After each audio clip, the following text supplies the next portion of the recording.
എല്ലാ കൂട്ടുകാർക്കും നല്ലൊരു രാത്രി ആശംസിച്ചുകൊണ്ട് മാമ്പഴത്തിന്റെ പുതിയ വീഡിയോയിലേക്ക് സ്വാഗതം. നമുക്ക് നേരെ ബാലന്റെ ഗോമതിയുടെ നാളത്തെ നല്ലൊരു പ്രൊമോ വിശേഷം കണ്ടാലോ. അങ്ങനെ ഇന്നത്തെ വിശേഷത്തെ നമ്മൾ കണ്ടു. മിത്ര ആകെപ്പാടെ സങ്കടപ്പെട്ട് നിൽക്കുകയാണ്. മിത്രയ്ക്ക് എന്ത് ചെയ്യണമെന്ന് അറിയില്ല. കാരണം മിഥുനാ വോയിസ് മെസ്സേജ് ഇട്ടിരിക്കുന്നത്. കാരണം നീ റെഡി ആയിട്ടിരിക്കണം, നാളെ രാത്രി ഞാൻ നിന്റെ ഇടയിലേക്ക് വരും, അപ്പൊ നീ അവിടെ നിന്ന് ഇറങ്ങി വരണമെന്ന് പറയാം. ഇത് കേട്ടപ്പം മിത്രയ്ക്ക് വല്ലാത്തൊരു ചങ്കിടിപ്പ് കൂടി. മിത്ര ആലോചിക്കുക, എന്റെ ഭഗവാനെ, ഇനിയിപ്പം അവൻ പറഞ്ഞ ആരും പറഞ്ഞ പോലെ മിഥുൻ വല്ല ഫ്രോഡാണോ? അവനെത്താ കല്യാണം കഴിച്ചിട്ടുണ്ടെങ്കിൽ തന്റെ ജീവിതം തീർന്നെന്നാ പറഞ്ഞേ. മിത്രയ്ക്ക് എന്ത് ചെയ്യണമെന്നറിയില്ല. അമ്മയോടോ അച്ഛനോടോ ആരോടും പറഞ്ഞേക്കില്ലെന്നാ മിഥുൻ പറഞ്ഞിരിക്കുന്നത്. മിഥുന്റെ ഇതൊരു നാടകമാണ്, ചതിയാന്നുള്ള കാര്യം മിത്ര ഇതുവരെയായിട്ടും അറിഞ്ഞിട്ടില്ല. പക്ഷെ ഈ മിത്രയ്ക്ക് ചില സംശയങ്ങളൊക്കെ ഉണ്ട്. ഒരിക്കലും തന്നോട് കള്ളം പറയേണ്ട കാര്യമില്ല. അവനങ്ങനെ ശത്രുത വെച്ച് അങ്ങനെ പറയുമെന്ന് എനിക്ക് തോന്നുന്നില്ല. പക്ഷെ ഇതെന്ത് പറ്റി? ഒരു എത്തും പിടിയും കിട്ടിയില്ല. മിത്ര ആകെപ്പാട് ടെൻഷനിലായിരുന്നു. ഈ സമയത്ത്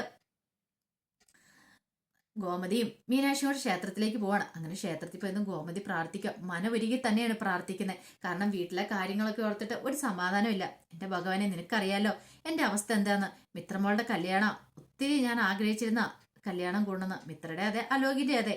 പക്ഷെങ്കിൽ എനിക്ക് കൂടാൻ പറ്റിയില്ല. പക്ഷെ കൈനോട്ടക്കാരി പറഞ്ഞ മിത്രമോളുടെ കല്യാണം ഞാൻ കൂടുമെന്ന്. എങ്ങനെ കൂടാൻ എന്റെ ഭഗവാനെ? ഞാൻ ഇവിടെയല്ലേ, ഗുരുവായൂരല്ലേ കല്യാണം നടക്കുന്ന, അവിടെ കൃഷ്ണമംഗലത്തും. അകലെ നിന്ന് പോലും എനിക്കൊന്നും കാണാൻ പറ്റില്ല. എന്നാലും സാരമില്ല, എനിക്ക് സങ്കടമൊന്നുമില്ല. അവൾക്ക് നല്ലൊരു ജീവിതം കിട്ടിയാൽ മതിയായിരുന്നു. ഒരു പക്ഷേങ്കില് രണ്ട് കുടുംബക്കാരും തമ്മിൽ അടുപ്പമായിരുന്നെങ്കിൽ എന്റെ ആര്യന്റെ പെണ്ണായിട്ട് ആ വീട്ടിലേക്ക് കയറി വരേണ്ട ആളായിരുന്നു മിത്ര. അതൊക്കെ ഓർക്കുമ്പോൾ എനിക്ക് വിഷമമുണ്ട് ഭഗവാനെ. എന്നാലും അവൾക്ക് നല്ലൊരു ജീവിതം കിട്ടിയാൽ മതി. എവിടെയാണെങ്കിലും അങ്ങനെ അവൾ ജീവിച്ചാൽ മതി എന്ന് പ്രാർത്ഥിക്കുക. അത് മാത്രമല്ല, എന്റെ ആനന്ദന്റെ വിവാഹം എത്രയും പെട്ടെന്ന് നടക്കണം. കൈനോട്ടക്കാരി പറഞ്ഞ പോലെ ഒരു വിവാഹം എത്രയും പെട്ടെന്ന് നടക്കുമെന്നാ പറഞ്ഞ്. അത് എത്രയും പെട്ടെന്ന് നടത്തി തരണേ എന്റെ ഭഗവാനെ എന്നും പറഞ്ഞ് പ്രാർത്ഥിക്കുക. ഈ സമയത്ത് ആര്യനും കൂടെ അങ്ങോട്ട് വന്നു. ആര്യനും അവിടെ ഒന്ന് പ്രാർത്ഥിക്കുന്നുണ്ട്. അങ്ങനെ മൂന്നുപേരും കൂടെ ക്ഷേത്രത്തിന് പ്രദക്ഷിണം വെച്ച് പ്രാർത്ഥനയെല്ലാം കഴിഞ്ഞ് തിരികെ അവിടെ നിന്ന് ഇറങ്ങുവാണ്. അങ്ങനെ ഇറങ്ങി നടന്നിങ്ങോട്ട് വരുവാണ്. ഈ സമയം മീനാക്ഷി പറഞ്ഞു, എന്നാലും ആ കൈനോട്ടക്കാരി പറഞ്ഞ കാര്യേ, എത്രയും പെട്ടെന്ന് കല്യാണം നടക്കുമെന്നല്ലേ പറഞ്ഞേ. പക്ഷെങ്കിൽ മിത്രയുടെ കല്യാണം 2 ദിവസത്തിലുണ്ട്. പക്ഷെ അതിനു മുമ്പ് എന്തായാലും വീട്ടിലൊരു കല്യാണം നടക്കില്ല അല്ലേ അമ്മേന്ന് ചോദിക്കുക. അതെങ്ങനെ നടക്കാനാ എന്റെ മീനാക്ഷി? നീ ഒന്ന് ഓർത്തു വയ്ക്കേ, ഈ 1 മാസത്തിനുള്ളിൽ തന്നെ നടന്നാൽ മതിയായിരുന്നു. പാവ ആനന്ദ്, അവന് നല്ല വിഷമാവുന്നുണ്ട്. കാരണം എത്ര വിവാഹാലോചന വരുന്നേ, ഓരോന്നിങ്ങനെ മുടങ്ങിക്കൊണ്ടിരിക്കുമല്ലേ എന്ന് പറയാം. ഈ സമയത്ത് മീനാക്ഷി പറഞ്ഞു, അല്ലമ്മേ, അന്ന് നമ്മൾ ആ കടയിൽ കയറി ആ ചേട്ടൻ പറഞ്ഞു കേട്ടോ, ആര്യന്റെ ഭാര്യയാൻ പോകുന്ന ആൾക്ക് കൊടുത്ത ലോക്കറ്റാന്ന്, അത് അവളുടെ കഴുത്തിൽ അണിയിക്കണമെന്ന്. ഇത് കേട്ടതും ഗോമതി പറഞ്ഞു, ഞാൻ ആര്യന് വേണ്ടിയും പ്രാർത്ഥിച്ചിട്ടുണ്ട്. എനിക്ക് വേണ്ടിയോ? എനിക്ക് വേണ്ടി എന്താ പ്രാർത്ഥിച്ചേ? അതെ, നിനക്ക് നല്ലൊരു പെൺകുട്ടിനെ വധുവായിട്ട് കിട്ടണമെന്ന്. അങ്ങനെയാണെങ്കിൽ നിന്റെ കല്യാണം ഇവിടെ വെച്ച് നടത്തിയേക്കാന്ന് ഞാൻ നേർച്ച നേർന്നിട്ടുണ്ടെന്ന് പറയാം. ഇത് കേട്ട ആര്യം പറഞ്ഞു, അമ്മ ആരോട് ചോദിച്ചിട്ടാ ഇങ്ങനത്തെ നേർച്ചയൊക്കെ നേർന്നെന്ന് ചോദിക്കുക. അല്ല, ആരോടേലും ചോദിക്കണോ? നിനക്ക് നല്ലൊരു പെൺകുട്ടിനെ കിട്ടുവാണെങ്കിൽ അങ്ങനെ ഞാൻ അതുകൊണ്ട് നേർച്ച നടന്നെന്ന് പറയാം. ഈ അമ്മയുടെ ഒരു കാര്യം, അമ്മയ്ക്ക് ഇത് എന്നാന്ന് പറഞ്ഞോണ്ട് അവരങ്ങ് നടന്നു വരുവാണ്. ഇതും പറഞ്ഞോണ്ട് പെട്ടെന്നാണ് നന്ദൻ ആ കടയിൽ നിന്ന് അങ്ങോട്ട് ഇറങ്ങി വരുന്നേ. അപ്പൊ നന്ദൻ എന്ന് പറയുന്നത് അത് മിക്കവാറും ഭഗവാൻ ശ്രീകൃഷ്ണനായിട്ട് വേഷം കെട്ടി വരുന്നതെന്നാ തോന്നട്ടെ. അങ്ങനെയാണ് കാണിച്ചതെന്ന് നമുക്ക് മനസ്സിലാക്കുന്ന കാര്യങ്ങളൊക്കെ. അങ്ങനെ അങ്ങനെ നന്ദനം വന്നിട്ട് പറയണ, എന്താ 3 പേരും കൂടി ഒരു കശപിശ, എന്ത് പറ്റിയെന്ന് ചോദിക്കുകയാണ്. ഈ സമയം മീനാക്ഷി പറഞ്ഞു, അതേ ആര്യന്റെ കാര്യത്തിലെന്ന് പറയണം. ആര്യന്റെ കാര്യത്തിൽ എന്താ? അമ്മ പറയുന്നു ആര്യന്റെ കല്യാണം ഇവിടെ ഗുരുവായൂരപ്പന്റെ നടയെ വെച്ച് നടത്തിയാക്കാന്ന്. ഇത് കേട്ടതും ഗോമതി, അതെ, അങ്ങനെ ഞാൻ നേർച്ച നേർന്നിട്ടുണ്ട്. ഈ സമയത്ത് ആര്യം പറഞ്ഞു, അതിന് ഞാൻ കല്യാണം കഴിച്ചാലേ, ഞാൻ ഇപ്പോഴൊന്നും കല്യാണം കഴിക്കാൻ പോകുന്നില്ലെന്ന് പറയാം. ഈ സമയം നന്ദനം പറഞ്ഞു, അതെ, മംഗലിഭാഗ്യം എപ്പോഴാന്ന് പറയാൻ പറ്റില്ല. അത് എപ്പോഴാന്ന് വെച്ചിട്ടുണ്ടെങ്കിൽ അപ്പൊ തന്നെ നടന്നിരിക്കും. ഇന്നാണോ നാളെയാണെന്നും പറയാൻ പറ്റില്ല. ഇത് കേട്ടപ്പോ ആര്യം പറഞ്ഞു, കൊള്ളാം, നല്ല കഥയായിപ്പോയി. ഇന്നോ നാളെ എന്റെ കല്യാണം നടക്കാനായിട്ട് നടന്നത് തന്നെ. അന്നെങ്കിൽ ഭൂമി കീഴ്മേ മറിയൂന്ന് പറയാം. ഈ സമയം നന്ദനം പറഞ്ഞു, അങ്ങനെ വാശിയൊന്നും പിടിക്കണ്ട. ദൈവത്തിന് അറിയാം എപ്പോഴും വേണോ വേണ്ടെന്നൊക്കെ. ദൈവമല്ലേ തീരുമാനിക്കുന്നേ, നമ്മളല്ലോ.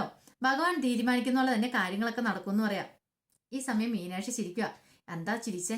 അല്ല, കൈനോട്ടക്കാരി വന്ന് പറഞ്ഞിട്ടുണ്ടായിരുന്നു കല്യാണം നടക്കുമെന്ന്. ഇനിയിപ്പൊ ഇവന്റെ കല്യാണം എങ്ങനോ ആദ്യം നടക്കണമെന്ന് ഓർത്ത് ഞാൻ ചിരിച്ചു പോയതാന്ന് പറയാണ്. പിന്നീട് ഗോവിന്ദ് തിരിഞ്ഞു വാ മോളെന്ന് പറഞ്ഞിട്ട് അവരങ്ങോട്ട് 3 പേരും കൂടെ അങ്ങോട്ട് നടന്നു പോവാണ്. ഇത് കണ്ടോണ്ട് നന്ദനൊന്ന് ചിരിച്ച് നേരെ കടയിലേക്ക് അങ്ങോട്ട് കയറി പോവാണ്. പിന്നീട് കാണിക്കുന്നത് മിത്രയ്ക്ക് വല്ലാത്ത സങ്കടമാണ്. മിത്ര എന്ത് ചെയ്യുവാണ്, ആ കൃഷ്ണന്റെ വിഗ്രഹം എടുത്ത് അച്ചമ്മ കൊടുത്ത് വിഗ്രഹം എടുത്ത് വെച്ച് പ്രാർത്ഥിക്കും, എന്റെ ഭഗവാനെ, നീയായിട്ട് എന്തെങ്കിലും ഒരു വഴി കാണിച്ചു തരണേ. എനിക്ക് എന്ത് ചെയ്യണമെന്ന് പോലും അറിയത്തില്ല. നീയാണ് എനിക്ക് തുണ.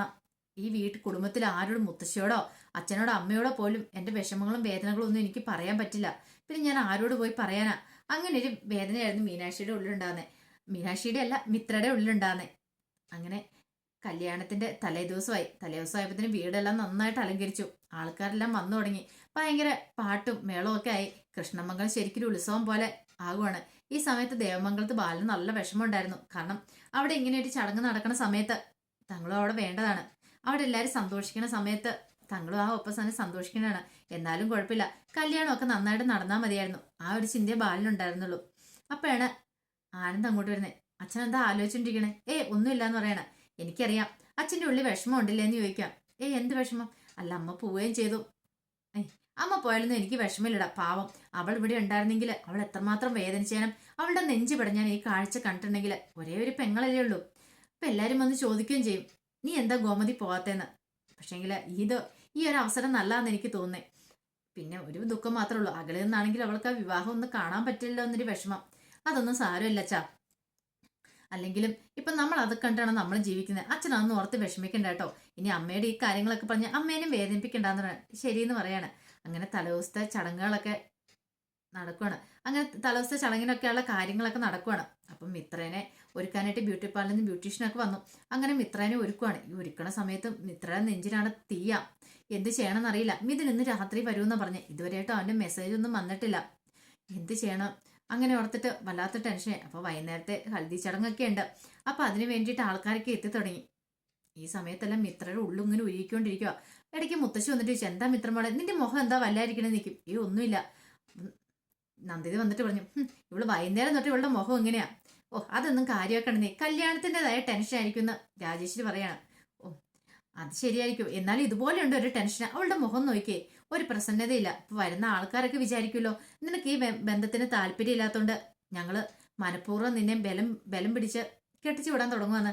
അതെ, ഇങ്ങനെ നിൽക്കരുത് കേട്ടോ. നീ ആ മണ്ഡപത്തിൽ കയറുന്ന സമയത്തെങ്കിലും ചിരിച്ച മുഖത്തോടു കൂടി വേണം നിൽക്കാനെന്ന് പറയാം.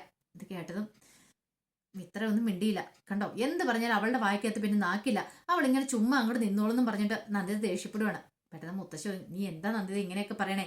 ഒരു കല്യാണ വീടല്ലേ, ആ വിഷയം അങ്ങോട്ട് വിട്. പിന്നെ എന്താ കുഴപ്പമെന്ന് ചോദിക്കുക. അങ്ങനെ വൈകുന്നേരം പാട്ടും മേളവും ഭയങ്കര ആഘോഷമൊക്കെ ആയിരുന്നു.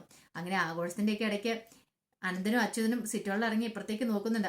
അവരുടെ കിടന്നോ അതോ അവർ ഈ കാഴ്ചയെ കാണുന്നുണ്ടോ? ഇവിടെ ഉത്സവം പോലെ നടക്കുന്ന കല്യാണമല്ലേ, അപ്പൊ അവരൊക്കെ കണ്ട് അസൂയപ്പെടണം. അതായിരുന്നു അവരുടെ മനസ്സിലെ ചിന്ത. പിന്നീട് അങ്ങനെ പാട്ടും മേളവും എല്ലാം കെട്ടടങ്ങി. ഈ സമയത്ത് മിത്ര ഫോൺ എടുത്ത് നോക്കുകയാണ്. അപ്പം ഇതിന്റെ മെസ്സേജ് ഉണ്ട്. അതെ, ഞാൻ രാത്രി വരും, നീ റെഡി ആയിട്ടിരിക്കണമെന്ന് പറയണം. ദൈവമേ, താൻ ഓർത്തോണ്ട് അവൻ വരത്തില്ലെന്നാ. പക്ഷെ അവൻ വരും. പക്ഷെ എങ്ങനെ ഇവിടുന്ന് രക്ഷപ്പെടും ഓർത്തിട്ട് എത്തും പിടിയും കിട്ടുന്നില്ല. ഒരു പക്ഷേങ്കിൽ അവൻ്റെ കൂടെ ഇവിടുന്ന് ഇറങ്ങിപ്പോയിട്ട് എന്തായാലും കാര്യങ്ങള് ഒന്നും മിത്രയ്ക്ക് അറിയില്ലായിരുന്നു. അങ്ങനെ രാത്രിയായി കഴിഞ്ഞപ്പോഴത്തേനും എല്ലാവരും ഫുഡെല്ലാം കഴിഞ്ഞ് നേരത്തെ കിടന്നുറങ്ങി. കാരണം രാവിലെ എഴുന്നേൽക്കേണ്ട, നാളെയാണ് വിവാഹം. അങ്ങനെ എല്ലാവരും ഉറങ്ങാൻ കിടന്നു. ഈ സമയത്താണ് അങ്ങോട്ട് മിഥുൻ കയറി വരുന്നത്. പെട്ടെന്ന് മിത്രയുടെ ഫോണിലേക്ക് ഒരു മെസ്സേജ് വന്നു. അതെ, ഞാനിപ്പോൾ അങ്ങോട്ട് വരുമെന്നും പറഞ്ഞു. ആകെപ്പാടെ ടെൻഷനായിപ്പോയി മിത്രയ്ക്ക്. കാരണം ആളും ബഹളവും എത്ര സമയം ഉണ്ടായിരുന്നു. ഈ സമയത്ത് മിഥുൻ എങ്ങനെ ഇങ്ങോട്ട് കയറി വരും, ആ ഒരു ചിന്തയായിരുന്നു. പക്ഷേങ്കിൽ മിഥുൻ ആരാ മോന്? മിഥുനാണ് എല്ലാവരും കണ്ണും വെട്ടിച്ച മിത്ര പറഞ്ഞു കൊടുത്ത് മിത്ര റൂമിലേക്ക് വരുവാണ്. അങ്ങനെ റൂമിനകത്ത് കയറി കഴിഞ്ഞപ്പോൾ മിത്രയ്ക്ക് വല്ലാത്ത ടെൻഷൻ. മിഥുനെ, എനിക്ക് ആകെപ്പാടെ ടെൻഷൻ ആവുന്നുണ്ട്.